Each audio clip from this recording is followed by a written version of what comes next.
مساء الخير حبايبي، كيفكن؟ طمنوني عنكن. ان شاء الله تكونوا بألف خير وانتوا عم بتشوفوا فيديو اليوم. انا اشتقت لكم كتير ورجعت لكم بفيديو جديد. اول شي خلوني ارحب بالصبايا جدد يلي انضموا لقناتي ولعائلتي التانية. اهلا وسهلا فيكم، شرفتوا ونورتوا القناة. واكيد بدي ارحب بالصبايا المشتركات يلي هن معي موجودين من اول فيديو على القناة. كمان برحب فيكم واهلا وسهلا فيكم، وبتشكركم كتير على دعمكم وعلى تعليقاتكم الحلوة. واكيد انا لولا دعمكم وتشجيعكم ما كنت استمريت لهلا بالقناة. فخليلي أقولكم كلياتكم والله انكم كفو وما بتقصروا. وهلا بقى خلونا نبلش بفيديو اليوم. بفيديو اليوم رح أشارك معكم أجواءنا أنا ورفقاتي بيوم زيارتهم لعندي. حكيت مع رفقاتي واتفقت معهم إنه يجوا لعندي النهار هيك نعمل جمعة مع بعضنا قبل ما يجينا رمضان. الله يبلغنا يا وإياكم لا فاقدين ولا مفقودين. مثل ما بتعرفوا برمضان الصيام أكيد ما خرج لا نعمل زيارات ولا نشوف بعضنا. ومن هلأ ما شاء الله بلش العجقة رمضان، الضغط، الشغل، الحوسات ونزلات السوق، بتعرفوا انتو يعني، وتعزيل البيت وهالشغلات هاي. فقلت لهم انه خلينا نجتمع نشوف بعضنا من هون لبعد العيد يخلق الله ما لا تعلمون. هلا يمكن تفكروا انه بدنا نجتمع لانه من هون لشهر شهر ونص ما رح نقدر نشوف بعضنا، رح تفكروا انه نحن مثلا كل كم يوم او كل اسبوع 10 ايام بنشوف بعضنا. يمكن اذا بقالكم ما بتصدقوا، صار لنا يمكن من الصيف ما مجتمعين مع بعضنا هيك هاي الجمعة، انه كلياتنا سوا مع بعض. عن جد شلون النهار عم بيخلص الله وكلكم ما عم نحس. فتحت المدارس قلنا يلا تفضينا شوي بدنا نجتمع. اجت العطلة الانتصافية قلنا يلا بالعطلة نجتمع. خلصت العطلة بلش الفصل الثاني يعني هاي اجى رمضان، عن جد صرنا من الصيف ما مجموعين هيك جمعة كلياتنا مع بعض. فقلت لهم لا خلص لهون وبس تعالوا نجتمع. وشفتوا على هالأخبار الزلازل وما زلازل يعني، وجايتنا الانتخابات وهالقصص هاي، قلت لهم يعني ما بنعرف إنه اليوم ممكن نجتمع، ما بنعرف من هون لكم يوم تانيات ما بنعرف إيش ممكن يصير، مين بضل مين بيروح الله العليم. فخبرتهم والله ما خجلوني، خليلي قلبهم كلياتهم اجوا لعندي بهذا النهار. بس أنا هون عبلف اليالنجي قبل بيوم. قررت إنه أعمل هيك قعدة حلوة يعني وبسيطة متواضعة، انه مثل صحن فرنسي فيكم تقولوا، يالانجي وتبولة كبنية. يعني أنا ما هذا ما بسميه صحن فرنسي، أنا من جهتي بسميه صحن الصبايا. يعني ما معقول إنه الصبايا يجتمعوا مع بعضهم بلا جات تبولة أو كبنية أو هيك شي. هلا أنا كنت مشتهية لسه بصراحة، أكتر كنت مشتهية إنه نطلع ناخد هالأكلات الطيبة هاي كلها ونطلع نقضي نهار بالحديقة، نفطر يعني بالحديقة، لأنه هلأ هالأسبوع الجو كتير حلو ما شاء الله. بالشمسات نار هوا كتير حلو بجنن. بس الأولاد بالمدارس يعني بدنا نروح لحالنا ونغص لهم إنه شفتوا الحديقة يعني بدها أولاد هيك بيعملوا أجواء وكذا. فقلت خلاص بنجتمع عندي بالبيت. قبل بيوم لفيت اليالنجي وحطيته بالبراد. تاني يوم هلا هون تاني يوم الصبح بدي اساوي محلاية، صورتها لحتى اشارك طريقتي معكم. اذا حبيتوها كمان فيكم انه تعتمدوها، سهلة كتير ما بدها شي. كل علبة حليب بدها ربع كاسة نشا ونص كاسة طحين ونص كاسة سكر. هلا انا هون حطيت اول شي 3/4 الكاسة نشا الذرة، وهون كاسة ونص طحين، لانه مثل ما قلت لكم كل كيلو بده نص كاسة. والسكر كمان لكل كيلو نص كاسة حطيت كاسة ونص سكر. هلا بقى رح انزل عليهم بالحليب، 3 علب حليب، كل علبة لتر. بحركهم مع بعضهم منيح منيح على البارد، وبعدين بشعل النار تحتهم.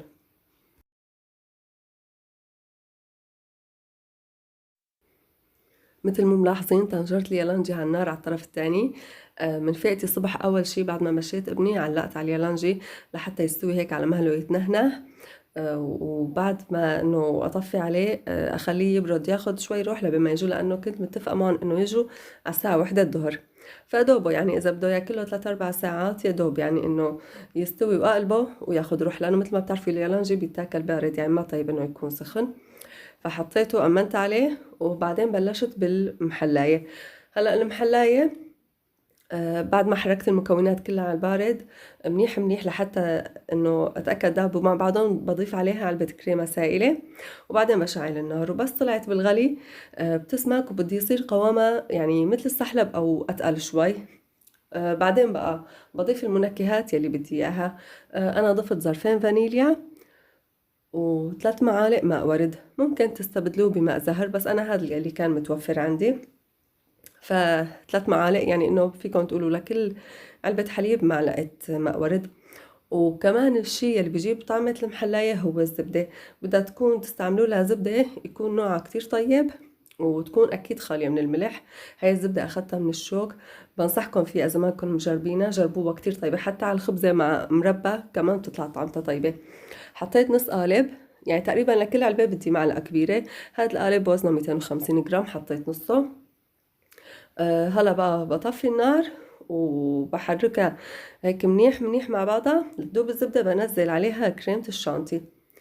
هلا بالنسبة لكريمة الشانتي كمان بدها كل علبة حليب بدها ظرف كريمة شانتي، ظرفها مو علبة، لأنه علبة كريمة شانتي بيجي فيها ظرفين.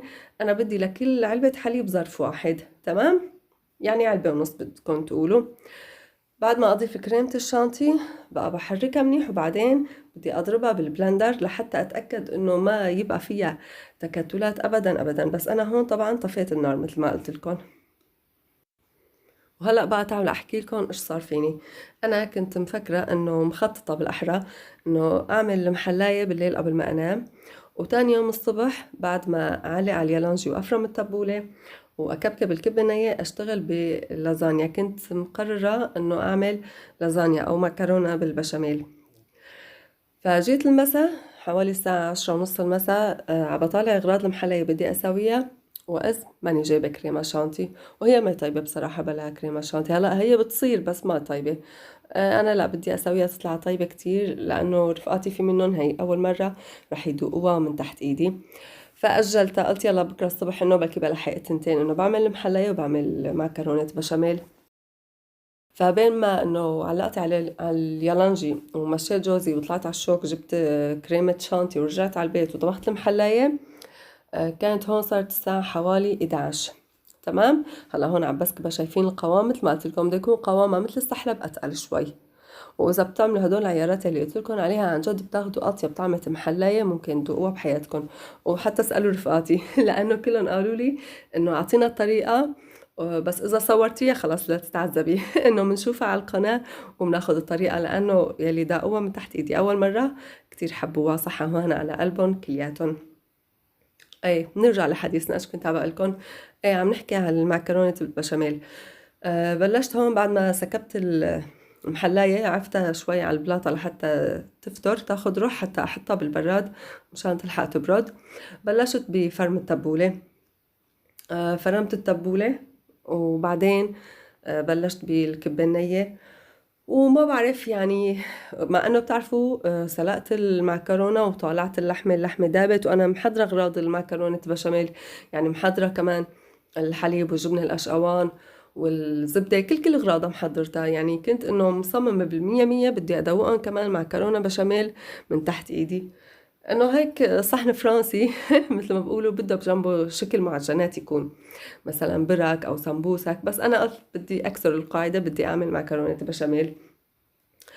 ايه سبحان الله، صارت الساعة حوالي 11 ونص 12 بين ما خلصت التبولة والكبة وضبضبت البيت وهون وهون. يعني طلعت قلت لحالي والله ما رح يعني انه الحق انه بده يجوا على الوحدة. لا وهون نقصني غرض، ما بعرف ايش نقصني غرض، وبنتي راحت على المدرسة وابني بالمدرسة وجوزي بالشغل، ما في حدا حوالي. يعني هي ابشع شغلة بتصير فيني، انه وقت اللي بكون مستعجلة انه ينقصني غرض واطلع من البيت مشان اجيبه. والله ما عاد اتذكر ايش نقصني. بعد ما فرمت التبولة وكبكبت الكبة لبست وطلعت على الشوك، جبت الغرض والله ما بدي اتذكر شو هو. ورجعت على البيت. شوفوا لي هالمنظر هذا، عن جد احلى من احلى لوحة فنية بالعالم. فصارت الساعة مثل ما بقول لكم حوالي 12، طلعت قلت لحالي والله ما عاد الحق يعني اسويها فلغيتها. مع انه كتير كنت حابة ادوقهم اياها من تحت ايدي، بس ما في مشكلة ان شاء الله الايام جاية بس يجوا يعايدوني اذا الله راد رح ادوقهم اياها واصورها واشاركها معكم على القناة. هلا بلشت بالكبه النيه مثل ما شايفين. اول شي ضفت لها ملح وكمون، معلقه دبس فليفله، معلقه دبس بندوره حامضه، ومعلقه دبس بندوره تركيه. دبس البندوره التركيه لانه بتجي حلوه. دعكتهم هيك مع بعضهم منيح، وعلى جنب حطيت طواية زيت زيتون وقليت فيها بصلة. أنا حسبتي صورتها بس ما لقيتها، بظهر كانت الكاميرا مطفية. يعني دايما بصير فيني هيك إنه وقت بكون مأمنة إنه في مقطع مهم مصورته باجي بدور عليه ما بلاقي.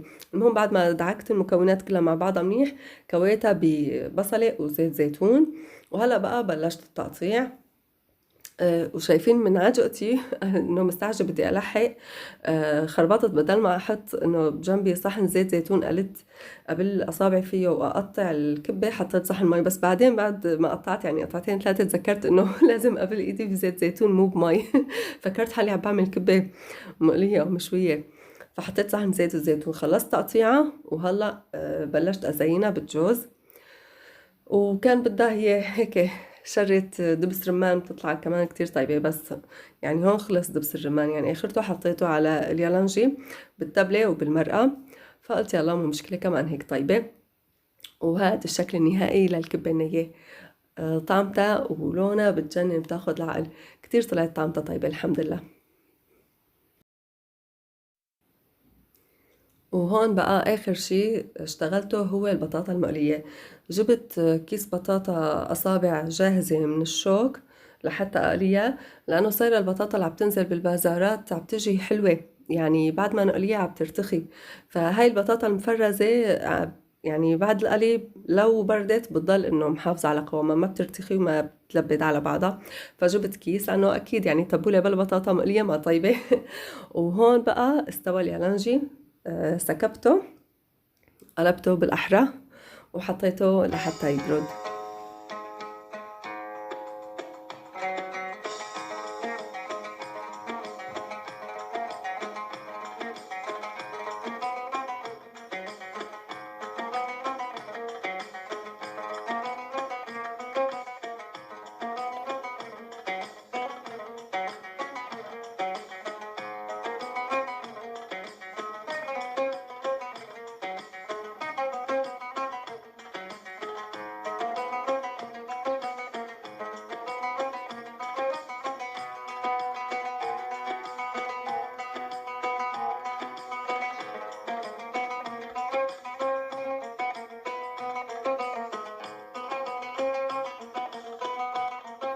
وهذا كان الشكل النهائي لطاولتي.